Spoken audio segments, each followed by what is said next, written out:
पाकिस्तान अगर सेमीफाइनल में नहीं पहुंचता तो हमें बहुत खुशी होगी। जी, ये बयान है बीसीसीआई के सदर का।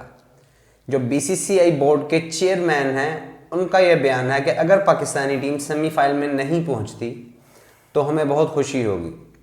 यानी ये सवाल उन सब लोगों के लिए है जो उस दिन से पाकिस्तान में या इंडिया में या अक्रॉस द वर्ल्ड जो कह रहे थे कि नहीं, जो इंडिया साउथ अफ्रीका से हारा है वो एक नेचुरल गेम थी, वैसा हो जाता, जो फील्डिंग हो रही थी, जो बॉडी लैंग्वेज थी।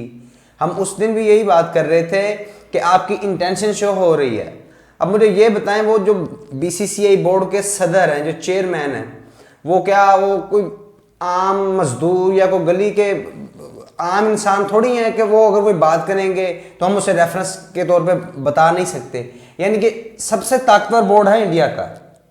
इंडिया का बोर्ड सबसे ताकतवर है, बीसीसीआई का मुकम्मल होल्ड है आईसीसी पे, और ये लोग उस पर फख्र करते हैं। और ये लोग वही ना ये लोग यही बात करते हैं कि भाई हमारे पास पैसा है, कोई हम खरीद लेते हैं। अगर कहीं भी नजर आता है कि इनको फेवर किया गया है तो यही दलील देते हैं कि हमारे पास पैसा है। कल से ये लोग यानी कि इस चीज पे मीम्स बना रहे हैं और कह रहे हैं कि नहीं इस तरह नहीं हुआ, आप लोग हमें ही रोना डाल के बैठे हुए हैं। हम बार बार वही बात कर रहे थे कि हमारी टीम आगे जाए या ना जाए इससे हमें अब फर्क नहीं पड़ता, लेकिन अगर आप खेल के साथ इस तरह खिलवाड़ करेंगे तो ये क्रिकेट के लिए नहीं बल्कि दोनों मुल्कों की आवाम के लिए ये बहुत एक, बल्कि दोनों मुल्कों की आवाम छोड़े पूरी दुनिया के लिए ये क्रिकेटिंग फैंस हैं और वैसे पूरी दुनिया के लोगों के लिए क्या पैगाम जा रहा है इससे कि आप स्पोर्ट्स के अंदर भी पॉलिटिक्स लेके आ रहे हैं, आप स्पोर्ट्स को भी पॉलिटिसाइज कर रहे हैं, जिसका ये मकसद ही नहीं है। उसका मकसद ये है कि वो फासिलों को ख़त्म करे, वो लोगों को एक दूसरे के करीब लेके आए। तो आप इस तरह के बयान दे रहे हैं तो एक तो स्पोर्ट्समैन स्पिरिट होती है, एक होती जो क्रिकेटिंग है ना, आपकी क्रिकेटिंग सेंस नहीं है आपके अंदर, और क्रिकेट का जो गोल है, स्पोर्ट्स का जो गोल है ना, वो आप लोग जो है ना इस यानी बयान से एक चीज तो क्लियर हो गई कि इंडिया उस दिन जानबूझ के साउथ अफ्रीका से हारा था, क्योंकि अगर एक बोर्ड के चेयरमैन ये बात कर रहे हैं तो फिर उसमें कुछ ना कुछ तो सच्चाई है। कुछ तो सच्चाई होगी ना, जाहिर है। अगर आपके जो बीसीसीआई के सदर हैं, वो सदर हैं रोजर बिन्नी, अभी नए सदर बने, जो अभी नए बने हैं, अगर उनकी तरफ से ऐसा कोई बयान सामने आ रहा है तो फिर जाहिर है कि कुछ ना कुछ तो दाल में काला है। जो हम कह रहे थे वो पता चला है कि पूरी की पूरी दाल ही काली है। यानी कि उस दिन अगर आपके सदर ये बात कर रहे हैं तो इससे जाहिर होता है कि आपका जो क्रिकेट बोर्ड है वो पूरी दुनिया में क्या करता फिरता है। और जितने भी मैचेस के ऊपर हम सवाल उठा रहे थे, इसका मतलब है कि वो सारे के सारे जो हैं, वो अगर मैं थोड़ा हार्श वर्ड यूज करूं तो प्रीफिक्स थे। एटलीस्ट वो उनका जो किरदार है ना खिलाड़ियों का और उन टीम्स का, वो मशकूक हो जाता है इसके कहने से। यानी अभी हम बगैर सबूत के तो किसी पे कुछ नहीं कह सकते, लेकिन यही अब रमीज राजा साहब का ये बयान क्यों नहीं आता कि इंडिया की टीम नहीं पहुंची तो हमें खुशी हो रही है। अगर हम इस तरह की हरकत करें, मिसाल में देता हूं, पाकिस्तान जानबूझ के किसी से हार जाए, उसके बाद रमीज राजा साहब का इस तरह का बयान आए, तो मैं इंडिया के लोगों से पूछना चाहता हूं कि आप लोगों का इस पर रिएक्शन क्या होगा। ये मैं एक क्वेश्चन मेरे माइंड में है कि इसको क्या हमें पॉजिटिव नहीं लेना चाहिए। इसका मतलब है कि ये कहते हैं हम माइटी इंडिया हैं और हमारी जो टीम है वो वर्ल्ड की जो बेस्ट टीम्स हैं उनमें से एक है, लेकिन आप लोग पाकिस्तान से डर रहे हैं। पाकिस्तान से आप लोग डर रहे हैं कि वो हमें हरा देंगे, वो हमें हरा देंगे। या शायद आपको लगता है कि पाकिस्तान जो है शायद वही एक टीम है कि जिसको शायद हम खरीद नहीं सकते, कहा जा सकता है। हम बाकी टीम्स के किरदार के ऊपर कोई सवालिया निशान नहीं खड़ा करना चाहते। अच्छी टीम्स भी दुनिया में हैं, सारी टीम्स जो हैं, लेकिन जब आप इस तरह का बयान देंगे, लेकिन मैं वैसे ही कहना चाह रहा हूं, इस तरह का इसका मतलब ये है कि आप डरते हैं पाकिस्तान से कि अगर ये आ जाएंगे तो फिर जो हमारा सपना वर्ल्ड कप का, जैसे भी ऐसे तैसे करके आप वो लेना चाह रहे हैं, उसके रास्ते की दीवार है वो पाकिस्तान। ये वो टीम थी अगर इंडिया की पॉजिटिवली लिया जाए तो इस तरह बिल्कुल कहा जा सकता है। ये वो टीम थी इंडिया की जिसके बारे में खुद इंडिया के कपिल देव, कितना बड़ा नाम है वो क्रिकेट का, हर्षा भोगले इतना बड़ा नाम है, वो कमेंटेटर हैं, और इसके अलावा जितने बड़े बड़े क्रिकेटर्स थे वो कह रहे थे कि इस टीम का अगले राउंड तक पहुंचना भी मुश्किल है। और उसके बाद जिस तरह की परफॉर्मेंस हुई है और जिस तरह की परफॉर्मेंस उन्होंने साउथ अफ्रीका के मैच में दी है, इनसे तो बहुत सी चीज़ें फिर वाज़ेह हो जाती हैं। जाहिर है खुद ब खुद सामने आ कुछ जाती ना कहते कुछ हैं तो- ना, कुछ ना जो कुछ तो- सच है ना, जो सच है वो छुपा नहीं रहता, सच जो है वो कभी ना कभी बाहर आ ही जाता है। खैर अब बात करेंगे हम आज के मैच की। वैसे तो उसको मजाक के तौर पे कहा जाता है कि सच और लाश कभी भी नीचे नहीं रहते, वो ऊपर आते ही वो आते ऊपर हैं। आ जाते हैं, वो लेकिन सच जो और सच लाश है कभी ना भी वो आ ही नीचे जाता नहीं है, रहते। वो सच सामने आ ही जाता है। तो आप खुद देख लें कि जो बातें हम कर रहे थे उसके ऊपर जो है ना स्टैम्प कर दिया आप ही के बीसीसीआई के सदर ने।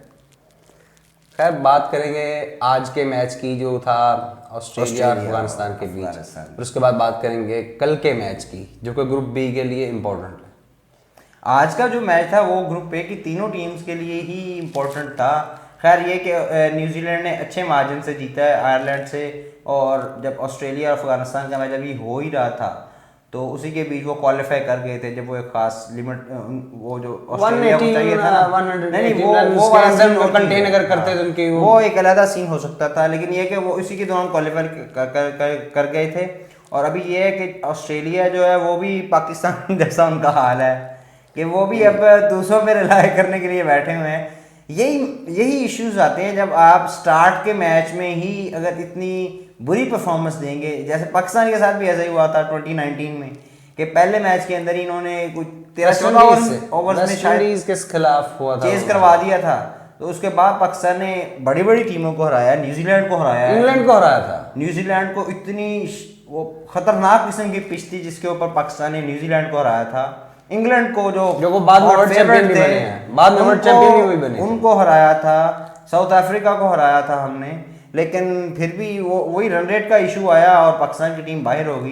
तो ऑस्ट्रेलिया जिस दिन आ रहा है, हम तो उसी दिन बात कर रहे थे कि ऑस्ट्रेलिया से अब ये जो रन रेट वाला इशू है ना, इसमें ये बुरे फंसे कि अगर इनका कोई भी मैच अब बारिश की नज़र हो गया तो इनके लिए इश्यूज आएंगे। और वही सीन हुआ है उनका इंग्लैंड के साथ जो मैच था मोस्ट इंपॉर्टेंट। अगर वो लास्ट फ्राइडे को मैच था, अगर वो मैच हो जाता तो उसी वो दिन डिसाइडिंग मैच डिसाइड होना कर था। सकता था, लेकिन दोनों टीम्स को एक एक पॉइंट मिल गया। और अब ये सीन है कि ऑस्ट्रेलिया जो है वो श्रीलंका पे रिलाई कर रहे हैं कि वो इंग्लैंड को हरा देंगे तो चलो हमारा रास्ता साफ हो जाएगा। कल जो मैच है वो ऑस्ट्रेलिया कल मैच है श्रीलंका और इंग्लैंड के इंग्लैंड के दरमियान। और वो अभी देखे ना कि इस ग्रुप ए में जो न्यूजीलैंड की टीम है वो क्वालिफाई कर चुकी है ऑलरेडी। अब कल के मैच का फैसला होगा कि इसमें ऑस्ट्रेलिया या इंग्लैंड, इन दोनों में से इंग्लैंड को सिर्फ उसमें यानी कि सिर्फ जीतना है, उनके लिए नेट रन रेट मैटर नहीं करता। अगर कल इंग्लैंड हार जाता है श्रीलंका से तो क्या ख्याल है? नहीं तो पॉइंट्स ज्यादा हो चुके हैं ना, ऑस्ट्रेलिया के साथ हो चुके हैं। श्रीलंका अगर जीत भी जाएंगे मैच तो उनके 6 पॉइंट्स होंगे। नहीं वो मैं सोच रहा था कि इंग्लैंड के शायद पॉइंट कम है, वो ठीक है, वो उनका पॉइंट का इशू आ जाएगा, फिर नेट रन रेट का इशू नहीं बनेगा। वो पॉइंट्स की बेस पे फिर ऑस्ट्रेलिया जो है ना वो यानी कि पॉइंट्स की बेस पे ही वो क्वालिफाई कर सकते हैं। अब नेट रन रेट का इशू खत्म हो चुका है। और ये कल का जो मैच है ये एससीजी में खेला जाएगा, सिडनी क्रिकेट ग्राउंड। और आपको भी पता है कि वहाँ की पिच जो है वो काफ़ी ज़्यादा वो स्पिनर्स को वो सपोर्ट करती है। और अब कल के मैच के अंदर देखा जाएगा कि स्पिन अटैक अगर देखें तो श्रीलंका का स्ट्रॉन्ग है, स्पिन अटैक अच्छा खासा स्ट्रॉन्ग है उनका। वो धनंजय डिसिल्वा है, वो भी पार्ट टाइम कर लेते हैं। ठीक शाना महेश ठीक शाना प्रॉपर स्पिनर है। एक और हसरंगा वनिंदु हसरंगा। इन तीनों जो तीनों स्पिनर्स है ना, इनका जो रोल है वो खासा इंपॉर्टेंट होगा। और इंग्लैंड में अगर आप देखें तो आदिल रशीद है, मोइन अली है, वो स्पिन लिविंगस्टोन भी कर लेते हैं कभी, हाँ पार्ट टाइम स्पिनर है। और ये देखा जाए कि अभी जो इंग्लैंड की टीम है ना, ये स्पिन को भी अच्छा खेल लेती है। आज से कुछ 8-10 साल पहले, 10-15 साल पहले जो टीम थी ना इंग्लैंड की, वो यही समझा जाता था, उन्हें गोरे कहा जाता था और कहा जाता कि ये जो गोरे हैं ये स्पिन को अच्छा नहीं खेल सकते। लेकिन अभी की जो ये इनकी टीम है ना, ये स्पिन को भी उतना ही बेहतर खेलते हैं जितना ये फास्ट को खेल सकते हैं। तो इसलिए ये जो स्पिनर्स का रोल है ना, अब इतना ज़्यादा भी एज नहीं हमें देना चाहिए, लेकिन ये है कि पिच जो है वो स्पोर्टिव होगी स्पिन अटैक के लिए। यही मैच अगर वाका में खेला जा रहा था पर्थ की पिच पे, तो फिर कहा जा सकता था कि नहीं यहाँ पे बाउंस सबसे ज़्यादा आता है, सब दुनिया की तेज़ तरीन पिच है, तो यहाँ पे शायद स्पिनर्स का वो रोल नहीं होगा। लेकिन आप देखें कल पाकिस्तान और साउथ अफ्रीका का मैच इसी ग्राउंड में था। शादाब खान ने क्रूशल विकेट्स लिए हैं। तो पहले बैटिंग बहुत अच्छी थी, बारिश से जस्ट पहले उन्होंने उनके जो विकेट्स लिए हैं, अगर कल बारिश होती रहती तो शायद कोई इश्यूज हो सकते थे, मतलब इसके साथ क्योंकि जब आपकी विकेट्स गिनी जाती हैं, विकेट गिनी क्योंकि डीएलएस मेथड में ये होता है कि आपके सिर्फ रन्स ही नहीं देखे जाते, आपका ये भी काउंट किया जाता है कि आपकी विकेट्स कितनी है आपके हाथ में। तो बारिश से जस्ट पहले वो 66 पे 2 थे, 67 पे 2 थे, तो उन्होंने 2 विकेट्स लिए हैं आके, तो उसकी वजह से जो है ना वो पाकिस्तान की तरफ झुक गया डीएलएस मेथड जो है ना। लेकिन ये खैर कि वो मैच तो पूरा ही हुआ था, पाकिस्तान ने वो अच्छी खासी जीत हासिल की है। अभी थोड़ी बात फिर करेंगे परसों के मैच पे, जो परसों का है डेड डे। उसे डेड डे कहा जाए, क्या कहा जाए उसे? 2 टीम्स के लिए तो वो डेड ही है, डेड डे, एटलीस्ट एक टीम के लिए तो वो डेड ही है। हाँ, उस दिन जो है पाकिस्तान का मैच जो होगा वो बांग्लादेश के अगेंस्ट होगा एडिलीड में। उससे पहले साउथ अफ्रीका और नीदरलैंड्स का मैच है, वो भी एडिलीड के ग्राउंड पे ही खेला जाएगा। और वो जो मैच यानी कि उस दिन जो है अगर साउथ अफ्रीका नीदरलैंड से हार जाता है तो पाकिस्तान के लिए चांस होगा, पाकिस्तान के लिए चांस होगा कि अपना सिर्फ मैच जीते और आगे चले। लेकिन अगर साउथ अफ्रीका जो है वो नीदरलैंड्स को शिकस्त दे देता है और पाकिस्तान बांग्लादेश को शिकस्त दे देता है, तो फिर इसके बाद जो गेम है वो अब जो बॉल है वो इंडिया के कोर्ट में चला जाएगा कि अगर इंडिया हारेगा जिम्बाब्वे के खिलाफ तो फिर यह कि पाकिस्तान का चांस नेट रन रेट की बेस पे। और वो ऑब्वियसली अगर जिम्बाब्वे भारत से जीत जाता है तो ऑब्वियसली, क्योंकि उनका रन रेट पहले से कम है, उनका रन रेट 7 नहीं, जिम्बाब्वे का नहीं, मैं इंडिया की बात कर रहा हूँ, उनका 0.05 या 6 है, तो वो ऑलरेडी कम हो जाएगा क्योंकि पाकिस्तान का ऑलरेडी 1 से ऊपर है। ठीक है, अगर हम कल मैच जीतते हैं 1.12 है और इंडिया का शायद 1.7 है या 1.44। इंडिया का नहीं, वो साउथ अफ्रीका का है 1.42, इंडिया का 0.5 या 0.6 है। ठीक है, तो अगर 7 है या 8 है, 5 या 6 है, और अगर कल ये है परसों ये होता है कि इंडिया हार जाता है तो उसका नेट वो कम होगा, वो पाकिस्तान अगर जीतेगा, क्योंकि ऑब्वियसली में क्वालिफाई करने के लिए मतलब ये कि ज्यादा इंपॉर्टेंट जो मैच है ना वो